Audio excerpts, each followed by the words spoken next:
homelessness, housing, public safety, and infrastructure.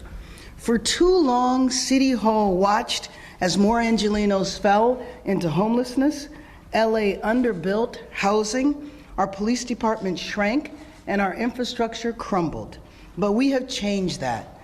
Today, as many of you know, street homelessness is down almost 18% in the city of Los Angeles, while it increased 18% in the nation. We're building more housing, accelerating 42,000 units through my executive directive, and in addition, about 6,000 of those 42,000 are actively under construction now.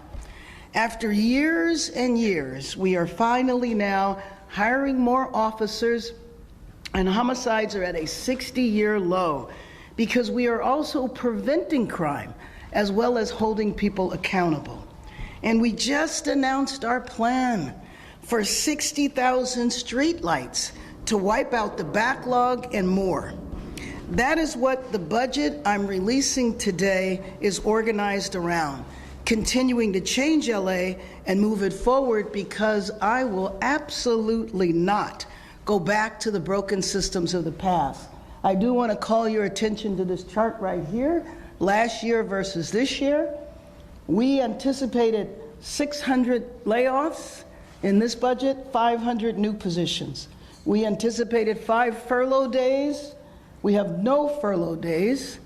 And we have overtime for strategic LAPD deployment, which we can get into later. We had a $1 billion deficit this year. We had higher projected revenue, which our chief administrative officer, I call you the chief administrative officer instead of the city administrative officer, we'll go into details about in a few minutes. I want to acknowledge Deputy Mayor Matt Hale, Budget Director Elise Matson, and the entire budget team for their work in proposing this budget that delivers for Angelenos, as well as our city administrative officer and our city controller, Kenneth Mejia. In line with our commitment to continuing moving LA forward, this budget maintains Inside Safe, which is why street homelessness is down nearly 18% for the first time in a decade. Homelessness mortality has been reduced. And by the way, an independent fiscal analysis recently showed that Inside Safe is the city's second most cost-effective interim housing program. We are continuing to accelerate housing production in Los Angeles.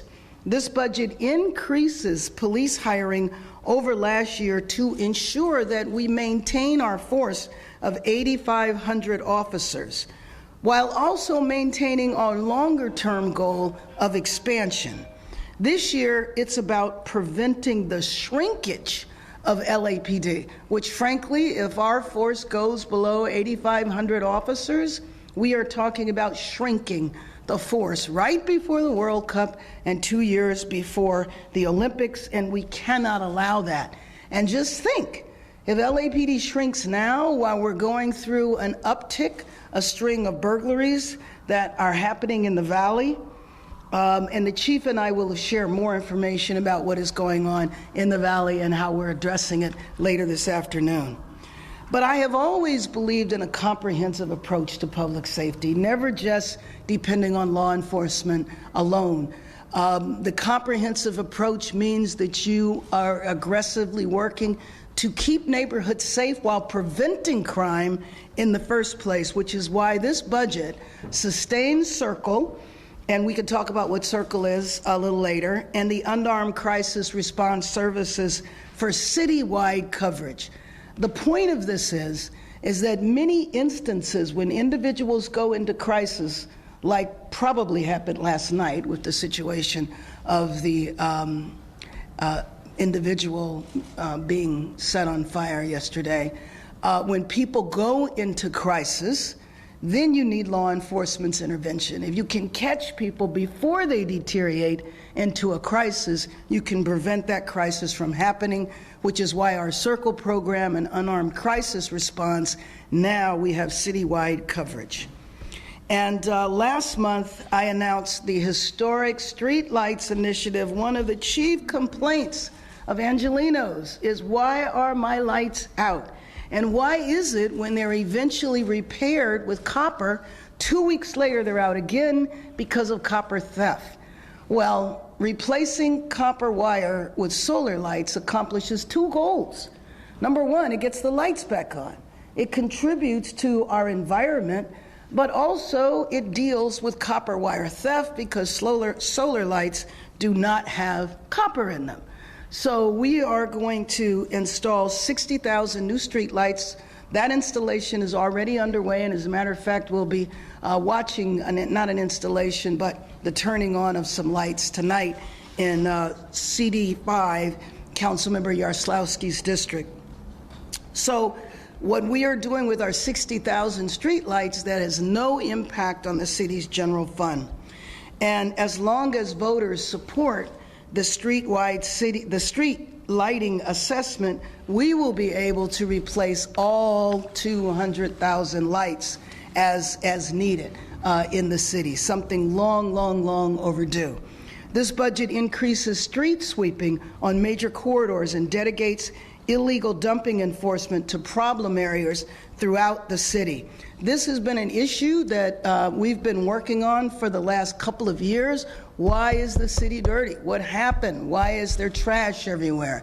You know, through the mayor's office, we have every month Shine LA, where hundreds of volunteers go out and participate in beautification efforts. Well, obviously the role of the city is critical and is the foundational part of that. And so this year we are increasing street sweeping on major corridors and dealing with illegal dumping. This budget also funds the repair of 700 lane miles of our city streets. This budget is about protecting the progress we've made and making clear that Los Angeles is moving forward and will not go backward. It reflects the urgency that Angelenos expect and accountability that Angelenos deserve. We are investing in what works, fixing what doesn't, and making smarter decisions with every dollar so that results are faced in every neighborhood. Because the work is not finished, we are moving with purpose, delivering real results, and building a city that is safer, more affordable, and more resilient for decades to come. Now I want to ask our Chief Administrative Officer, Matt Szabo, to discuss the local economic picture and outlook and the projected revenue we are seeing, which demonstrates that we are moving LA forward. And then afterwards, we will hear from Deputy Mayor of Finance, Operations and Innovations, Matt Hale, to go through some of the specific numbers. All right. Thank you very much, Mayor. So what I will do is I'm just going to walk through what we're seeing and the basis for our revenue projections in the proposed budget. We can get to questions on this after the fact. But as we all remember, calendar year 2025 began with the devastating fires in the Pacific Palisades and across LA County. And soon after the fires, the new administration introduced further economic uncertainty with on and off tariffs, federal spending cuts, layoffs and shutdowns, and aggressive immigration and border enforcement. Further retaliatory trade actions and U.S. tourism boycotts subsequently followed. And due to this instability, the current year's revenue budget relied on appropriately conservative assumptions. Now, current local economic indicators reflect a transition from the early 2025 volatility towards more predictable growth. The sharp decline in international travel seen in early 2025 that reduced our hotel tax receipts for 2 fiscal years is projected to recover in 2026 with the upcoming World Cup. Federal Reserve rate reductions in 2025 translated to lower mortgage rates, and that ensured current year documentary transfer tax revenue met anticipated growth. However, the Iran war-driven inflation has triggered recent increases to mortgage rates and has reduced anticipated Federal Reserve rate cuts, at least for the time being. But all in all, the relative stability that we see in the local economy supports the $412 million increase in general fund revenue in the proposed 26-27 budget. That includes a $71 million increase in business tax, a $34 million increase in sales tax, and a $67 million increase in utility taxes, all of which reflect more and more robust economic activity locally. So this represents a 5% increase in general fund revenue from the current year's adopted budget. I will say it is fueled in large part by the greater than anticipated actual revenue in our current fiscal year, which we now estimate will come in at $8.3 billion or $120 million above plan. So the proposed amount also represents an increase of $291 million above that revised amount, about 3.5%, which is, again, stronger than previous, but still slightly below our 20-year average growth of 3.8% for all receipts.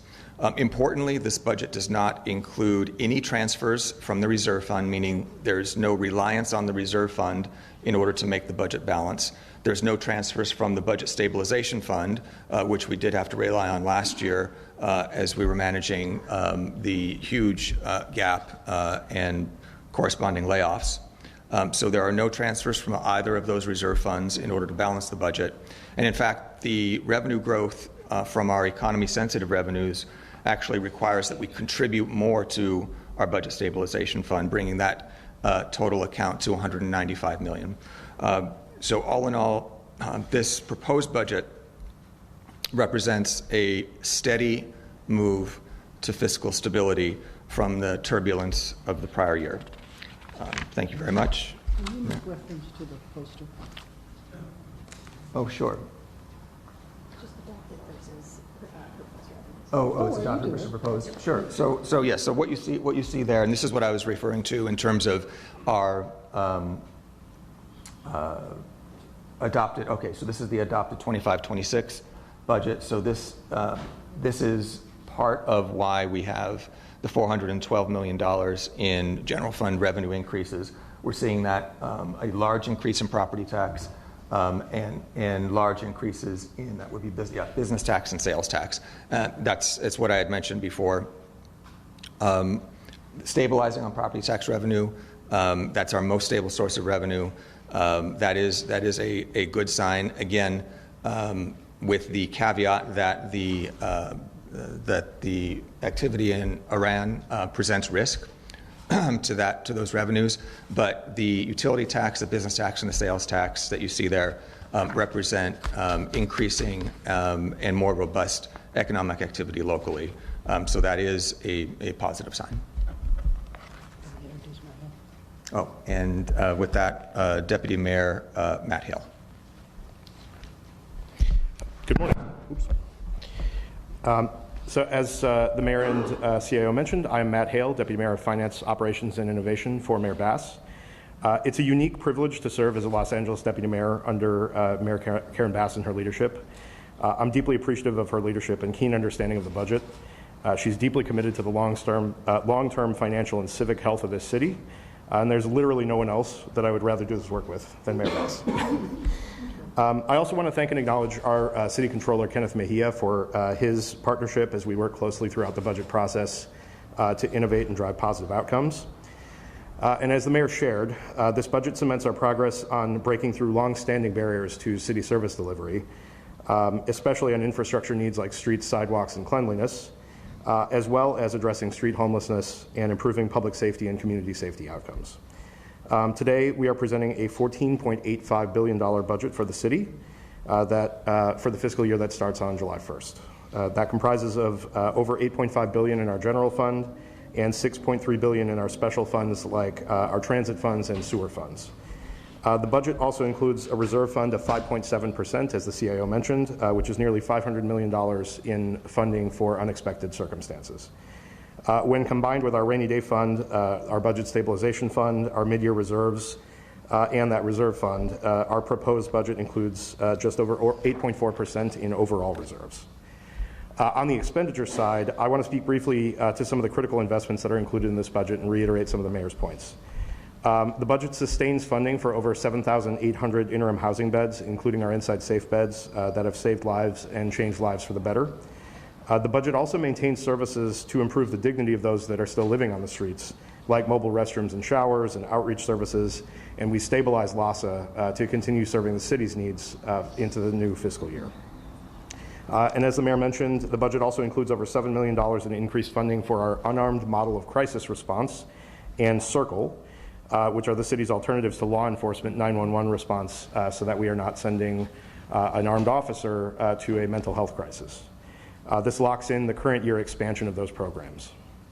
And finally, and particularly in light of the recent burglaries in the San Fernando Valley, that I know the mayor will be addressing later today, the budget has funding to hire 510 officers, which accounts for assumed attrition of 510 officers. So we will net out to a police force at a size of 55 officers. A lot of what makes this work fulfilling is getting to do it with very talented professionals, like our CIO, Matt Szabo. But we are able to present a sound budget for the upcoming fiscal year through the exhaustive work of our talented budget director, Elise Matson, and the budget team that she's assembled. So I'll turn the podium over to Elise to outline our infrastructure investments. Thank you, Matt, and thank you, Mayor Bass. One of the greatest categories of increases in this proposed budget is our investment in our city's infrastructure. Thanks to the increased revenues that the mayor and Mr. Szabo mentioned, we're able to make investments in our infrastructure delivery departments, including adding over 170 positions to the Bureau of Street Services to deliver over 700 miles of street repairs and other urgent services. We are dedicating $43 million for accessible curb ramp installations that are part of our street repair program, and over 40 support positions to make that work possible, which is an increase of 45% over the current year. We're also making an additional investment of over $20 million in sidewalk repairs, lighting, and street projects to prepare for the city's future Olympic and Paralympic venues. And finally, something that is especially important to Mayor Bass, we are making a critical investment to continue cleaning our city streets. We are hiring more street sweeper operators to bring back a regular weekly cycle of street sweeping on routes across the city. We are investing in dedicated crews to clean up trash on our streets and maintain medians and landscapes in the public right-of-way, and we are strengthening enforcement to tackle illegal dumping citywide. Thank you, and I'll turn it back over to Mayor Bass. Well, once again, I just want to thank the team here who have worked endlessly to bring us to this point. And I do have to say that every year the budget is stressful, but this is no comparison to the stress of last year. So, who was it? I think one of the reporters says you're painting a rosy picture. Well, I think it's rosier than last year, that's for sure. Questions? Let's start with Josh here. Mayor Bass, you ran into some pushback from the city council who has to vote and approve your budget last year when it comes to the LAPD. Are you anticipating the same pushback? How do you plan to deal with members of the city council that do not want to increase the size of the LAPD? So let me just say a couple of things. One, in a few short weeks, we're going to have the World Cup here. And in another couple of years, we will have the Olympics. I do believe, as I always have, that for the nation's second largest city, our force overall is relatively small, which is why we have the overtime hours and all of that. But at this point right now, my goal is still to expand to where we should be. But this year, it's about worrying about the department shrinking. And I know that even though people might have their differences of opinion over the LAPD, I feel very confident that there is no member of the city council that actually wants to see our force shrink right before the World Cup. And then, you know, Josh, because we've talked about this for ever since I've been in office, that this was my goal. And you know that it took me a while to crack the code, why it was so difficult to hire officers. At first, everybody believed it was recruitment, so we recruited a historic number. Then we ran into the archaic hiring practices in the city, and we resolved that. And when we finally cracked the code and were able to have a decent number of officers in a recruitment class, that's when the city council did not increase the funding.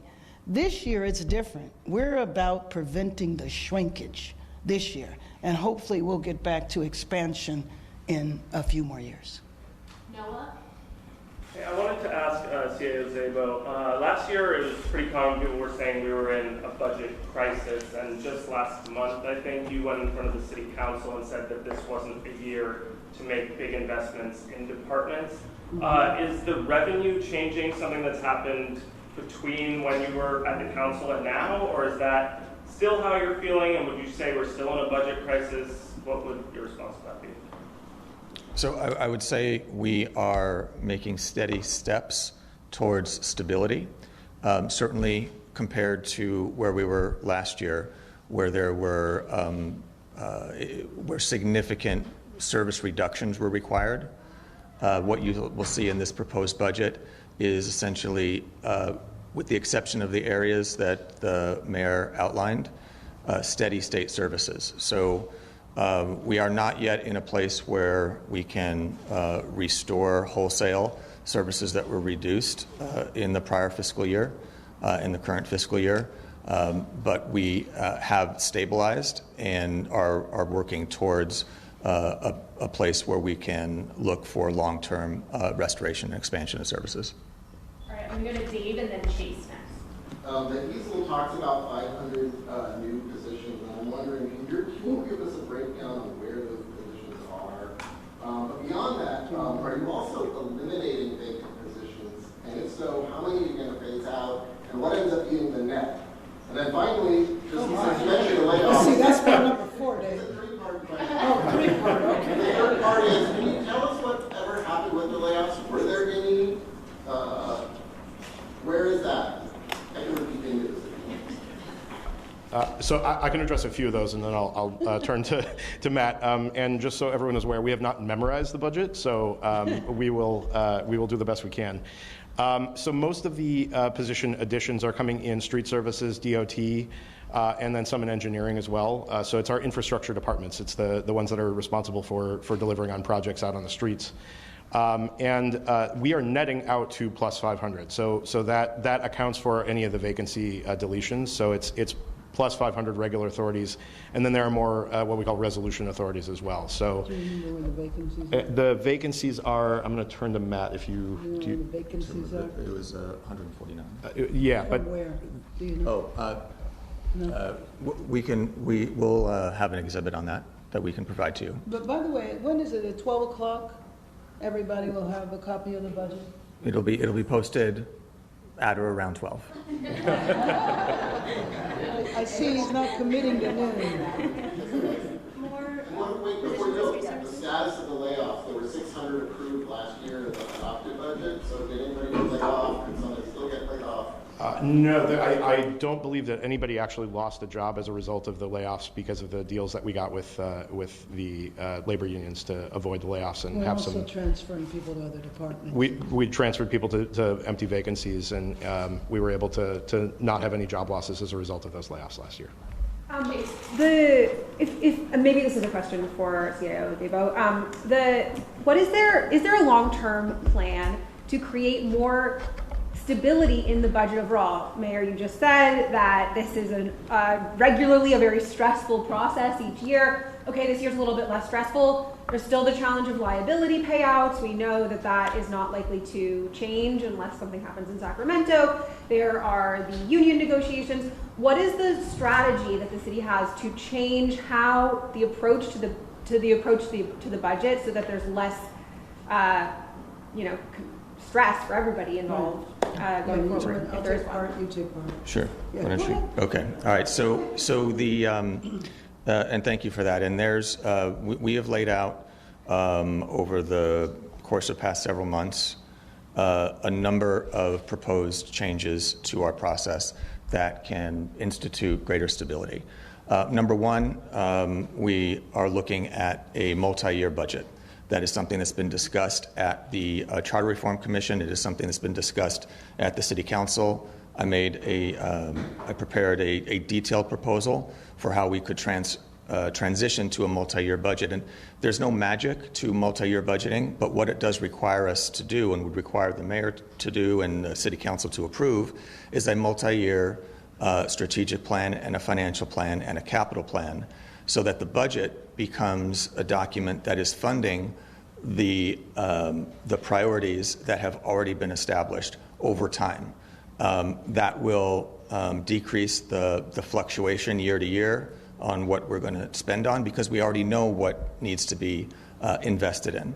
Number two, liabilities, no question about that. We need to reduce our liabilities. We've had to double the amount that we have in the proposed budget or in the adopted budget for liability payouts. We've issued a number of recommendations on how to reduce those liabilities. That would include looking at stabilizing them through potential insurance, taking in greater departmental accountability, and making liability and having a part of the city, which in my recommendation would be in my office, to staff to specifically look department by department on the areas that they need to invest in order to reduce liability.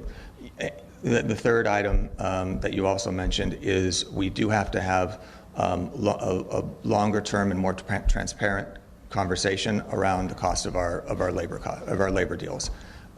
This is, as we discussed when they were agreed to, there were reasons that they needed to be moved forward. As the mayor said, we were very much underpaid for our starting salaries for LAPD, for example, and to have an ability to more effectively recruit, those needed to be increased.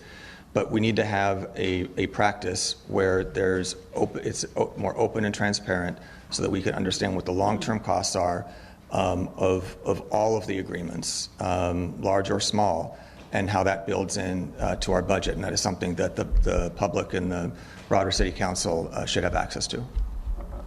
Let me respond to that as well. A couple of things. One, in terms of part of it, especially on the national side, we're going to continue to have a fluctuation in instability and uncertainty, and that's a part that is difficult for us to control. I think, as Mr. Szabo referenced, whether we're having tariffs, whether we're not, whether we're at war, all of those things impact, the national scene. What is fortunate, though, is that even with an administration where we're in big conflict, when you're talking about something like ICE, I also work with the administration. I have to do that. No city can function without federal support. Fortunately, because I did serve there, because I did serve through Trump's first term, because I do have direct relationships with a number of his secretaries, as recently with the Environmental Protection Agency head, Administrator Lee Zeldin, we're working together on the Palisades. One, so that we can get our FEMA reimbursements, but also so that we can continue to get people housed back in the Pacific Palisades. So working those federal relationships and looking for federal support with our games coming up to address problems such as homelessness. We have to keep working those relationships. It's fortunate that I served on the state level, because we have to address that. So, for example, the 50% cut in homeless funding from last year to this year, the big city mayors are all working on that. We need to have that money restored. So fortunately, and also the Palisades, by the way, I took a delegation of Palisadians to Sacramento to deal with the insurance industry, and also am asking the Trump administration, which you might have seen Trump's tweet around State Farm Insurance. There's specific roles to play. So in terms of addressing the long-term revenue issues, maintaining and working and maximizing the federal and state relationships are key. But then let's talk about the liabilities. We know where the liabilities come from, LAPD, in terms of the quantity or the majority of them, and working to reduce the the conflicts internal to LAPD, because you know that the majority of the lawsuits are LAPD suing LAPD. But the use of force and the officer-involved shootings, addressing the comprehensive approach with Circle Citywide and the unarmed response, because if you look at the officer-involved shootings, now there's some that are just straight up, this is a criminal, they're shooting at the police. I'm not talking about that. But I am talking about the person who is deteriorated in a mental health crisis where the police have to intervene. If we can finally address the mental health piece, then maybe we wouldn't have so many liabilities. And I do think help is on the way there because we're going to see mental health facilities opening up around our city now after voters passed Proposition 1 from last year. So all of that to me, and then coming up with, even in this budget, some creative ways around raising revenue. We have to be creative because at the end of the day, as our Chief Administrative Officer will say, we have to figure out how we raise the revenue because of our spending. There are two ways to do it. You raise the revenue or you cut. And obviously we can't afford to have deep cuts into city services. We have time just for a few more questions. I'm going to go to Liz, and then we'll leave it. Okay, so I know that there were some cuts that were proposed as part of an exercise with the departments. Did any of them actually get taken up, or some other variations of them? And I know the one that's been sort of like, brought up a lot is the cut to neighborhood council elections in the city clerk's office. So did any of that's that? slightly different. The elections are funded for the neighborhood council program next year, so that's part of the city clerk's budget. Some of the reductions were taken, but we were very selective in which ones we took. Most departments you will see overall are net increased over last year. So the cuts were only taken in order to offset, and they were done in partnership with the departments. So they were done in order to offset new spending that we were proposing. I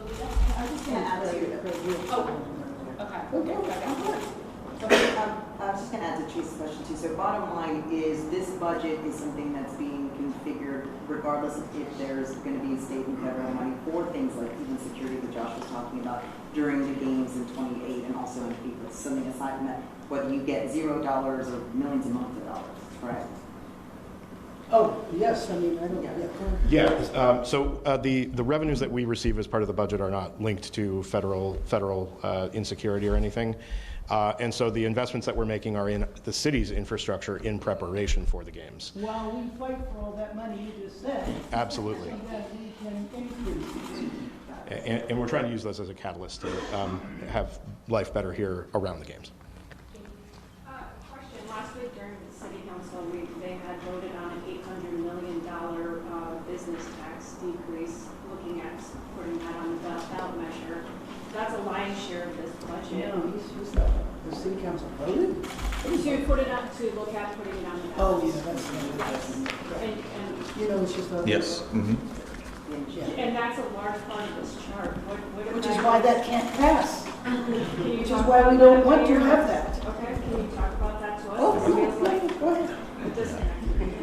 So what the city council voted on last week was they asked my office to prepare a report on the impacts of the potential loss of our business tax. In the proposed budget,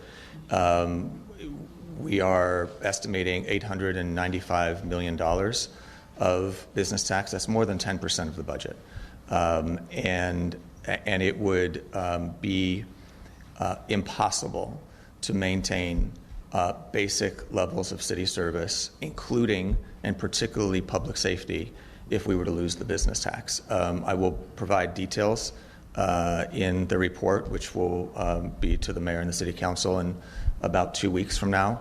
But that was what they asked for. After they receive the report, then they do need to vote, because it did qualify in terms of the number of signatures to place it on the ballot. So unless there is a change, unless the proponents do something else, we would have on the ballot in November a question as to whether or not we devastate basic city services or not. So let me just be much more blunt than that. The gross receipts tax, if that was eliminated, it would devastate the city. as Matt Hale just whispered to me, that would wipe out the entire budget of the fire department. Okay? So the city council, just let me speak up on behalf of my colleagues, they in no way voted to put that on the ballot. They voted to do the inquiry and asked for the report that Mr. Zabel just referenced. We've all seen this evolve, so my question is, what would the impact be if this were to... Well, I just told you, it would wipe out the fire department. As an example, $800 million, we could not sustain city services. Okay? What's the overall homeless budget in this, I don't know if Zabo needs to answer that or Hale? $778 million. And can you do a general breakdown on that? I know there's $104 million for inside safe. I will, do you have it memorized? I do not have it memorized. We will have to get back to you on the breakdown. Is that okay? We can get right back to you. Okay, and how much are you setting aside for liability? How much are we setting aside for liability? 200 million. 200 million? Mm-hmm. Mayor, thank you. Happy Monday. So I want to talk about the fire department. I've heard nothing about them, the fire department, LAFD in this. So my understanding is there's enough money to hire 40 new firefighters and potentially enough money to hire, to purchase a number of new fire trucks. But I think that would need to come from money that would have to be approved in November. Let me answer it in a general way, and then I'll ask Mr. Hale to be more specific. There are basically no cuts to the fire department. That's the most important piece. I am supportive of and will campaign or do whatever to pass the measure on the ballot. If and when that measure passes, which I believe that it will, then we will be able to do much, much more for the fire department. What I like about the ballot measure is that it just doesn't call for equipment and stations. It also calls for personnel. The last thing in the world we would want would be to build a number of stations, buy a number of fire engines, and not have the staff to staff them. Do you want to be more specific? The mayor's absolutely correct. As to the vehicles for the fire department, none of those are dependent on the measure passing. Those are funded as part of the budget plan. We've got about $42 million of investment in the vehicles. We can get you a breakdown after the press conference of exactly which one. I know there's at least 4 trucks, which is the ladder trucks, and then there's some additional vehicles, ambulances, things like that. All right, Dave, I know, has another question, and then we're going to... I just wanted to ask, you talked about the street. Sorry, you talked about the street repairs. I just wondered if you could tell us, one of you, is there an increase in street repairs, and if so, by how much, either lane miles or by percentage? Is some of the stuff in the budget in the Holden line, is that actually an expansion? Can you characterize? This is an actual expansion, both in the available funding, but the most significant investment is in completing a number of resurfacing crews. So we're adding about 170 positions to the Bureau of Street Services that will allow them to round out their forces and get more work done. You might mention increased access. Oh, yes. We also have a more significant curb ramp program that works in concert with the street repair program. So we have, I think, about a little under $45 million for access ramps as part of the budget. Oh, it's just a follow-up question. Given the recent wildfire demands, how confident are you that at this level of funding, the fire department adequate resource for major emergencies? Well, I mean, I think there's a couple of things. One, I think the fire department, the fire department is adequately funded for any emergency that would happen similar to happen before. We obviously need more. For example, as we set out building all of the housing and all, I think a lot of times when houses are built, or especially big apartment buildings, major structures like that, we don't take into account fire in terms of you want to increase services to those areas.